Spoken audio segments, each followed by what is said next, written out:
गिरिजा के घर में उसके पति श्रीकांत और बेटा कमल रहते थे। कमल गिरिजा और श्रीकांत का इकलौता बेटा, जिसे बड़े ही नाजों से पाला।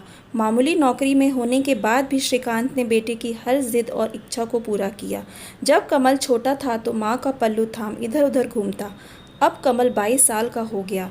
जब से कमल समझदार हुआ और अलग कमरे में सोने लगा, तब से गिरिजा रात को सोने से पहले कमल के कमरे में जाती। उसे सोता हुआ देख उसके मन को एक सुकून मिलता। कभी कमल पढ़ाई करता रहता तो गिरिजा को देख उसे अपने पास बैठा लेता। कुछ देर दोनों माँ बेटे बातें कर लेते। कमल की कुछ दिनों पहले ही नौकरी लगी थी। कमल को अच्छी खासी तनख्वाह मिलती थी। धीरे धीरे कमल तरक्की की सीढ़ियां चढ़ने लगा। अपने बेटे की तरक्की देख दोनों पति पत्नी बहुत खुश थे।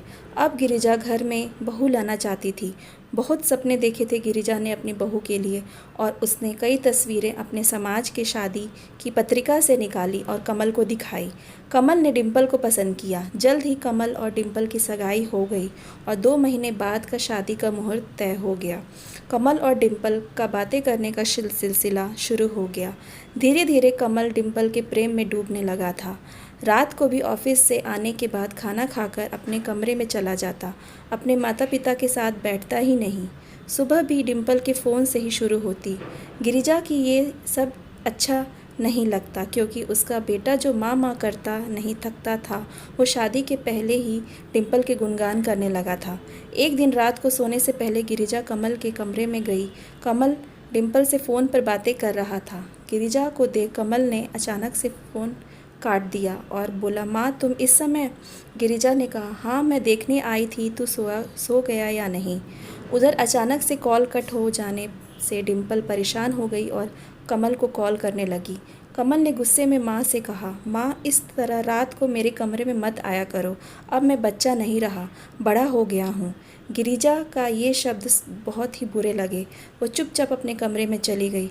उसकी आंखें नम थी। अपने साड़ी के पल्लू से आंखें पोंछने लगी तो ये देख श्रीकांत ने पूछा, क्या हुआ?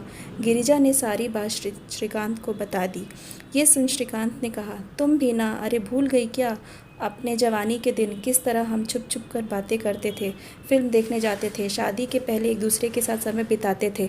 अब तुम्हारे बेटे की सगाई हो गई है, उसे नौकरी के साथ साथ डिम्पल को हम सबको समय देना होता है, इसलिए कह दिया होगा उसने ऐसा। उसकी भी अब प्राइवेसी है, समझी ना?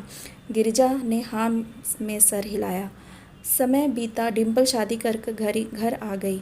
कुछ दिनों बाद कमल ऑफिस से आया और उसने बताया कि उसे ऑफिस की तरफ से विदेश जाने का मौका दिया जा रहा है। ये सुन सब खुश हुए, पर गिरिजा को खुशी नहीं हुई। कमल और डिम्पल विदेश चले गए। पहले रोज़ डिम्पल कॉल कर लेती थी। कमल भी अपने माँ बाबूजी से बात कर लेता, पर फिर सप्ताह में एक बार कॉल करने लगे और धीरे धीरे महीने में एक बार। यदि गिरिजा कॉल करती तो कमल कह देता व्यस्त हूँ, पर फिर भी अपने मन को मार कर गिरिजा रोज़ दिन में एक बार कॉल कर ही लेती थी। गिरिजा उदास सी रहने लगी। जिस बेटे को प्यार से पाला पोसा, उसने ही उन्हें दूध में से मक्खी के जैसे निकाल फेंका। पर श्रीकांत उसे समझता कि आजकल का ज़माना है कि ऐसा, पर गिरिजा श्रीकांत की बात को नज़रअंदाज कर मन ही मन दुखी रहती। कमल और डिम्पल को विदेश गए 2 साल होने आ गए थे, पर वो एक बार भी घर नहीं आए। 2 साल से घर में कोई पकवान तक ना बना। श्रीकांत कभी कहता कि खीर कचौरी पूरी बना लो तो गिरिजा चिढ़कर कहती, यहाँ बेटा हाथ से चला गया और तुम्हें पकवान खाने हैं। वो था तो यहाँ घर जैसा लगता था, अब तो जीवन वीरान सा हो गया है।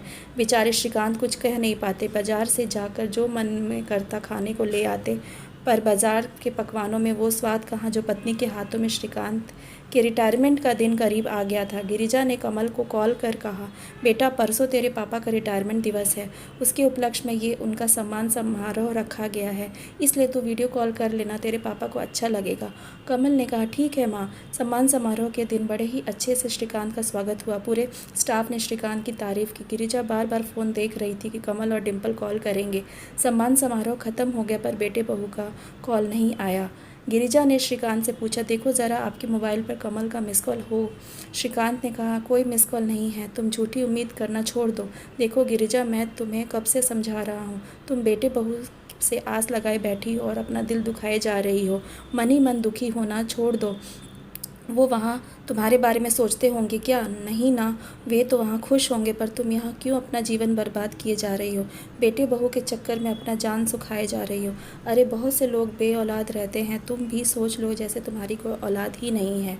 गिरिजा ने कहा, कैसी बात करते हो? औलाद कैसी भी हो, मोह ख़त्म नहीं हो सकता। तुम बन जाओ निर्मोही, मैं नहीं बन सकती। श्रीकांत ने कहा, तो जीती रहो घुट घुट कर।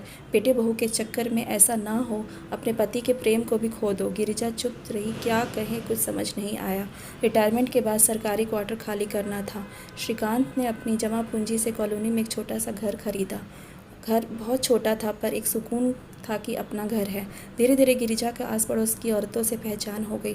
सामने एक बड़ा सा गार्डन था जहाँ बहुत से श्रीकांत और गिरिजा के हम उम्र लोग वॉक पर आते। धीरे धीरे अच्छे दोस्त बन गए थे श्रीकांत के। गिरिजा ने भी सहेलियां बना ली।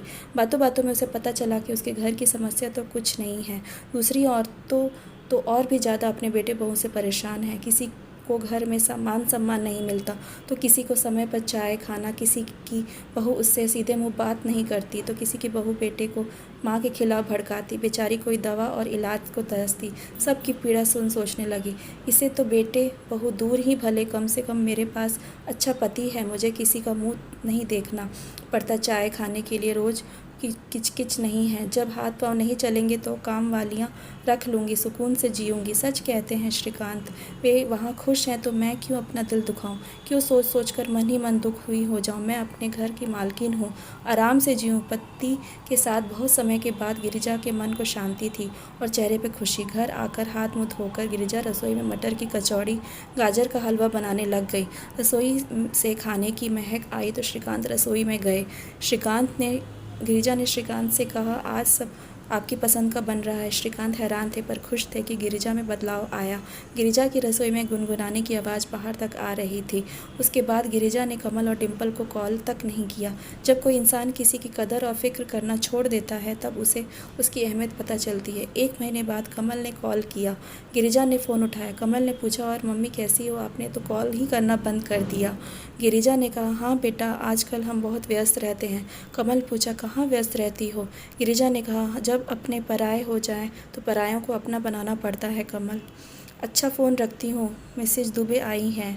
फ़ोन रख गिरिजा मन ही मन मुस्कुराई। उसने कमल को झूठ कहा था कि फिर गिरिजा ने 1 सप्ताह तक कोई कॉल नहीं किया। कमल ने कॉल किया तो फिर कहने लगी, व्यस्त हूँ। कमल समझ गया था उसके माता पिता को उसकी कोई ज़रूरत नहीं है, उन्होंने उसके बिना जीना सीख लिया है। इसलिए कमल अब रोज़ कॉल करता, क्योंकि वो जानता था कि जीवन में माता पिता के सहारे की उसे बहुत ज़रूरत पड़ने वाली है। गिरिजा इस परिवर्तन से खुश थी, जानती थी कि वे सब कमल अपने स्वार्थ के लिए कर रहा है। पर गिरिजा ने अब उम्मीदें लगाना बंद कर दी थी, क्योंकि उम्मीद एक ऐसी चीज़ है जो पूरी ना हो तो इंसान टूटने लगता है। क्योंकि ज़्यादा सोचकर व्यर्थ चिंता करने से अच्छा है खुश रहो, मस्त रहो और सब कुछ समय पर छोड़ दो और दूसरों से उम्मीद करना भी छोड़ दो, तो ही जीवन खुशहाल बन सकता है। Thanks for watching. Please like and subscribe my channel for more videos.